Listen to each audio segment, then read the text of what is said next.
Good evening and welcome to Orient Live here in the E10 studio.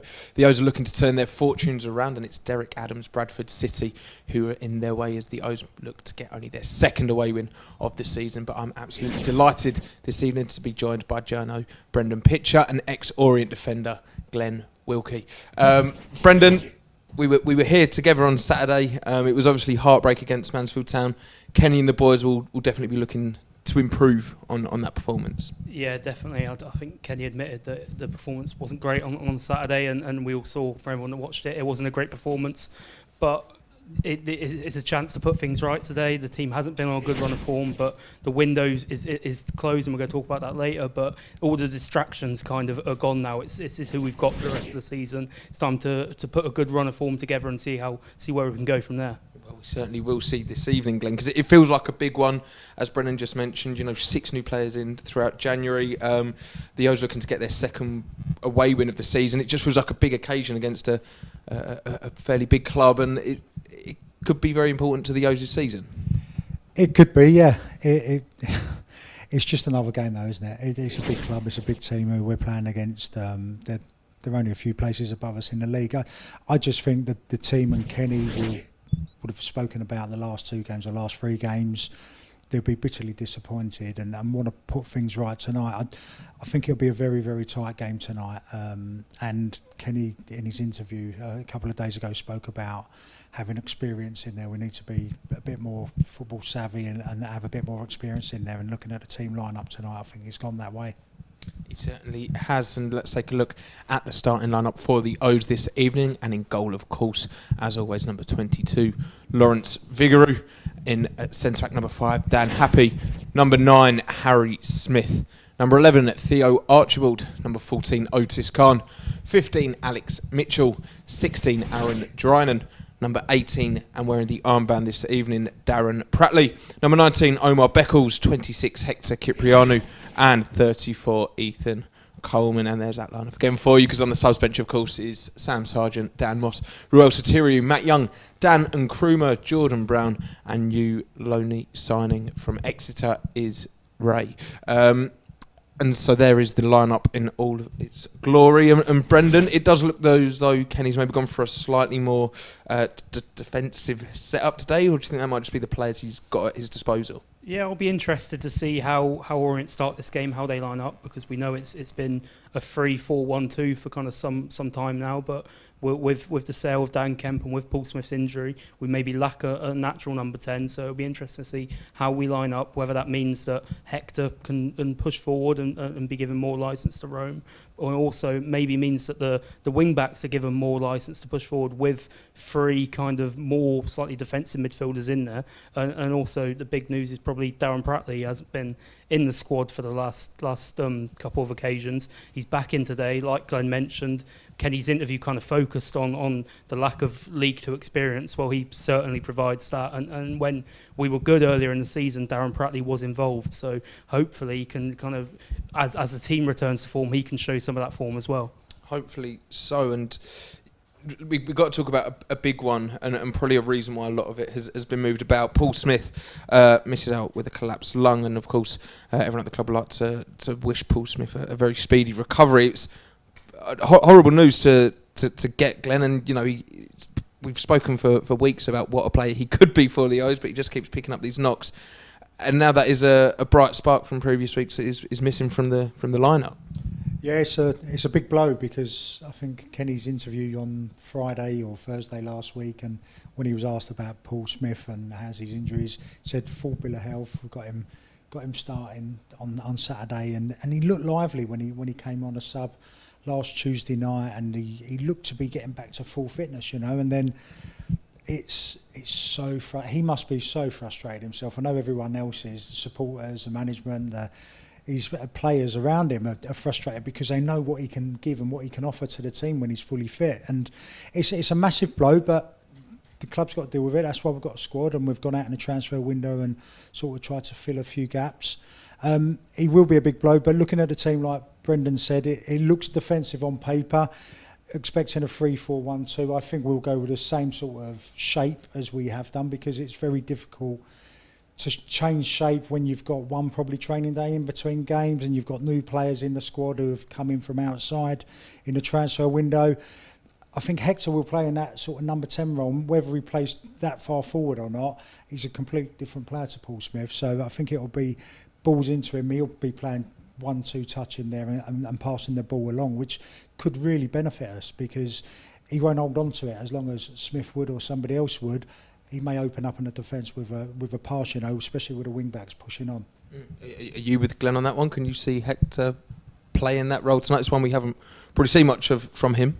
Yeah, I think we could, and I think it's important that it will all kind of go down the wings tonight. I think when you have someone like Paul Smith in there, you try and get him involved as much as you can through the middle. Whereas I think today with Hector, and he's just going to be trying to pop passes off to the wings, and that's where it's going to be so important that Otis Khan and Theo Archibald really push on today and try and get deliveries into box as quick as possible. Because I said on Saturday we haven't fed Aaron Drinan and Harry Smith enough, and we didn't really do that as well on Saturday again. And when we looked at our most dangerous, that's where it comes from those wing backs. So they're going to be key today, and I think it's all about how quickly and how well can we funnel the ball out to them.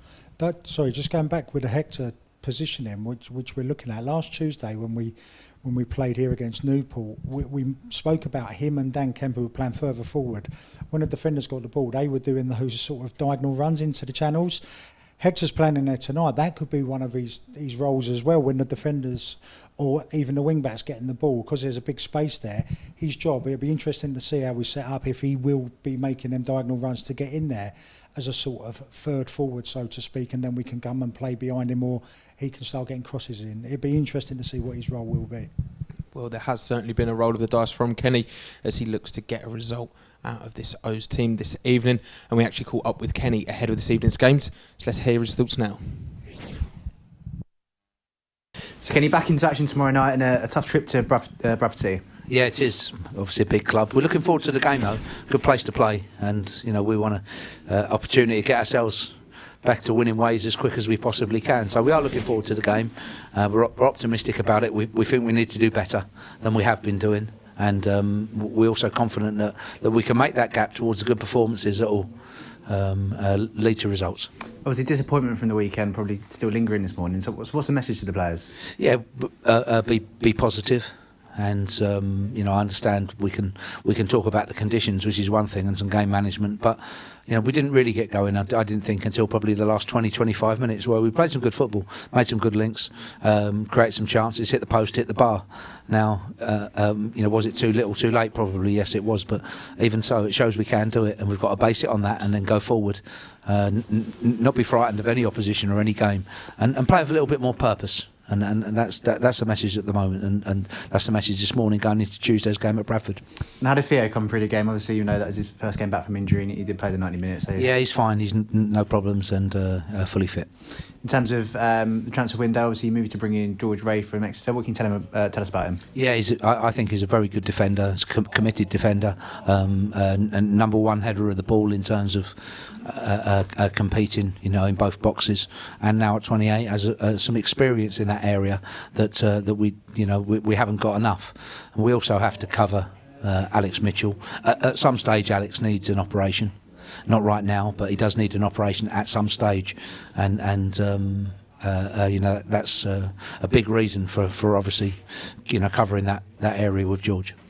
One of the injuries from the weekend was Paul Smith. We know you said at the time about his ribs. Can you give us an update on that one? Yeah, it's not good news. I mean, he just challenged just on about 40 minutes there of the first half, and he has a collapsed lung, which isn't good news. He was in hospital on Saturday night. He is in good spirits though, and is being looked after well. But in terms of his football, he won't be with us for a little while. Again, in terms of transfer window, we have seen an outgoing in Dan Kemp to MK Dons.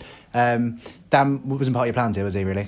It was, we've played him a lot. We need to go in another direction now. But also, MK Dons have come in for him. Martin is in talks with them at the moment in terms of, the deal and seeing whether that matches, where we are as well. That's the important thing. So, that is in negotiation definitely. And in terms of Dan, if he does get that break and that opportunity, obviously we thank him for what he's done and we wish him all the best. In terms of the week ahead, then obviously it's Bradford Tuesday night and Colchester Saturday, and a really big week to try and get the season back on track.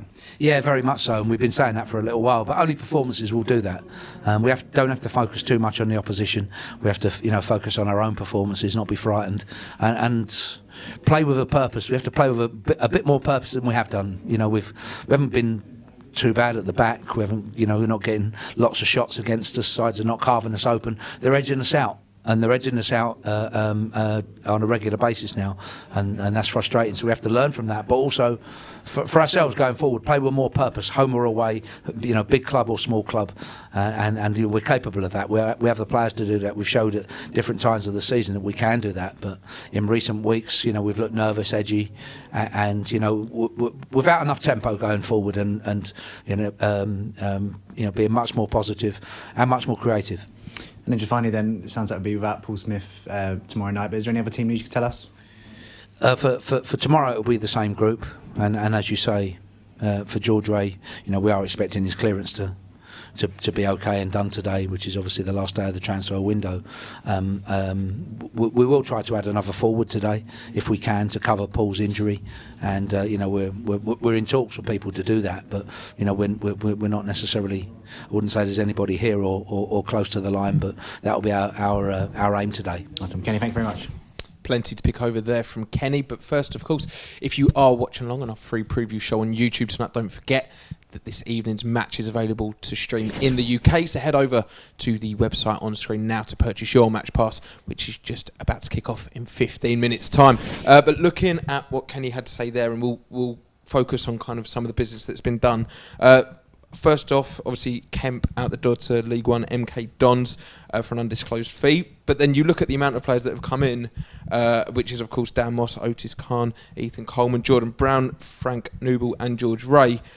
What have you made of that business on the whole, Brendan? It's clearly shown that Orient have had some gaps filled with injuries and players departing. Yeah, it was necessary because of, like you say, players departing and injuries, and I think I quite like the business with the right backs. That's probably like one I'd like to highlight. I think Dan Moss is kind of almost a complete opposite to Otis Khan, which I like. There gives Kenny different options in there in terms of Dan Moss is going to be perhaps the more defensive option. We didn't have a kind of backup right back this season, and it has cost us maybe a little bit with Tom James when he got suspended, and then obviously with his injury. So I like the fact we've got two in there now, and obviously Otis Khan has that League Two experience and something a bit different in there. I think he's looks like a good crosser of the ball. Looks like can go forward and take us up the pitch, which is something perhaps we might have lacked a little bit.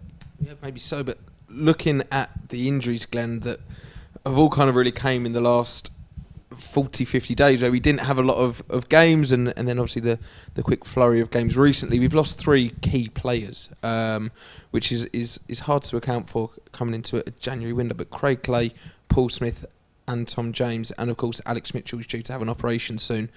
That's a lot of key players from the first half of the season. Of course, maybe Smith didn't get the running he needed, but it's a lot of key figures in that side to try and replace. Yeah, they're instrumental in our success in the early part of the season, those players. A lot of the good stuff and a lot of the opportunities we created on the pitch came through them, So it is a bitter blow, but all teams have injuries. All teams have injuries throughout the season. They get them at times that they probably wouldn't want them. We've had to go out and we've had to sort of get replacements and strengthening areas with, 4 or 5 players in and one going out the door. Obviously, it's a business as well, so you can't just keep buying players in because as salaries, etc., you've got to try and balance the books in some ways.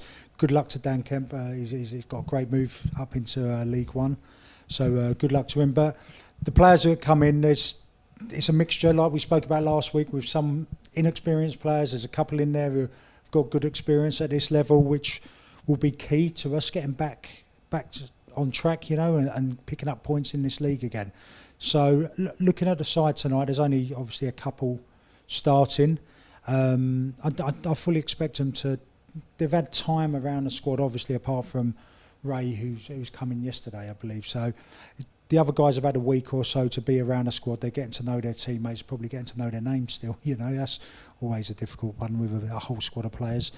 And they'll feel a little bit more settled in. So I expect them to put on a better performance tonight.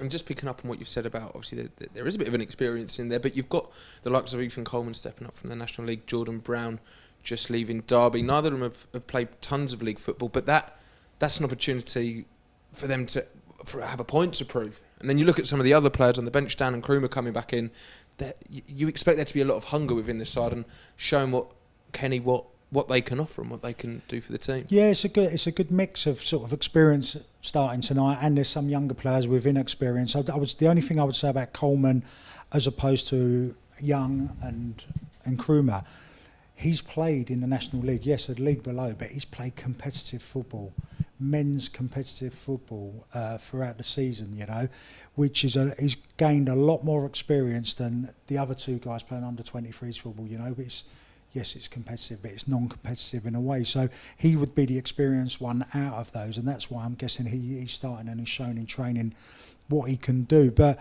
I think it's a good mix at the moment with the inexperience and the experience. And following Kenny's comments about Saturday, I don't think we'll have any excuses that we haven't got experience on the pitch tonight. Well, hopefully there will be no excuses at all. And the O's are, of course, looking to complete the double over Bradford this season. The side might look slightly different with some of the injuries, but let's remind ourselves of how the action unfolded on that 2-0 home win back at the start of the season.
Hopefully there's more of the same coming from the O's this evening, but let's take a look now at the opposition facing Kenny Jackets men as we look to go and get all 3 points. So starting in goal for the Bantams this evening is number 12, Alex Bass, and then in defence, number 2, Oscar Threlkeld. Number 4, Powdy O'Connor, and he's wearing the armband this evening. Number 6, Jan Songo. Number 8, Callum Cook. And number 9, Andy Cook. Number 10, Jamie Walker. 14, Matthew Folds. 18, Elliot Watt. Number 22, Levi Sutton. And 25, Matty Daly. And on the subs bench for Bradford this evening is O'Donnell, Rydhall, Gilead, Kelleher, Robinson, Elliott and cousin Dawson. So there is how Derek Adams' men will line up this season. And Brendan, I think it's probably fair to say that Derek Adams might be slightly below where they expected them to be this season. Yeah, I think that's a fair comment. I think before the season started, they were probably my tip to go up. You look at what Derek Adams did with Morecambe last season, and that Bradford squad is arguably a better squad than the Morecambe squad he got up. So the expectation was high around there, and he hasn't. They're around the mid-table spot. That's probably not where they're expecting to be. They're probably thinking at least they've got to be in and around the playoffs, and there's going to be pressure on him tonight in front of a big home crowd at Valley Parade to deliver and put that right. And it's all ifs and buts, but with our 2 games in hand, we could leapfrog them. You know, it is still tight, and it is a big game for the O's. And a tough test, or are you pretty confident, Glenn? I think any game is a tough test when you're on the run that we're on. You could be playing a team who are bottom of the league as well, and it's a tough test. I think it's all about confidence. The boys' confidence is low at the moment. They've been working hard from what we gather, and they just need that bit of luck tonight. They've not had that bit of luck last week in a couple of the games. We've hit the post on Saturday, hit the bar on Saturday. We just need something to drop, and it'd be nice if it dropped early and we went 1-0 up early in the game, and then we can it calms the nerves a bit and we can settle down and go about our business a bit better. But Bradford, obviously, them losing Saturday, they've got a point to prove as well, especially being at home. Could play into our hands because they're going to have to come and attack us. Because their crowd won't allow them to sit back. So it could fall into our favour and just open a few gaps for us, which we could try and expose and get forward a bit quicker than we have been. And they've also, of course, had some transfer sagas of their own as well. Brendan, losing their captain in the most recent transfer window. Yeah, I believe yesterday Niall Canavan, their captain, left to join Barrow, which was a bit of a head scratcher for some of their fans. And obviously you see today, Paddy O'Connor's the one taking up the captain's armband. So a bit of a reshuffle in defence from there. And it looks today like they're playing quite a narrow formation, which hopefully should suit us. You look at, like I said, about the wing backs or in Theo Archibald and Otis Khan, they should really be pushing on and trying to exploit that lack of width in Bradford, and that's maybe where we can look to exploit them. And where do you think Bradford could potentially cause the O's some problems this evening? I think their danger man is Andy Cook. He's a big target man. He's experienced at this level. He's played for Tranmere. He's played for Mansfield. He's played for Walsall. He's scored goals wherever he's gone. He holds the ball up well, and if you look at his stats this season, he's been injured quite a bit, really. I think he's missed 8 or 9 games, but he's still got 10 goals this season, and he's still got, as you'll see here with some of the clips, he's got the second highest XG per 90 of any player in League Two, so he's a real threat in there. He's a good finisher. He's kind of what all of their play goes through. They'll look to hit him early, try and get crosses into the box for him, and when he was injured, their form really suffered as a result.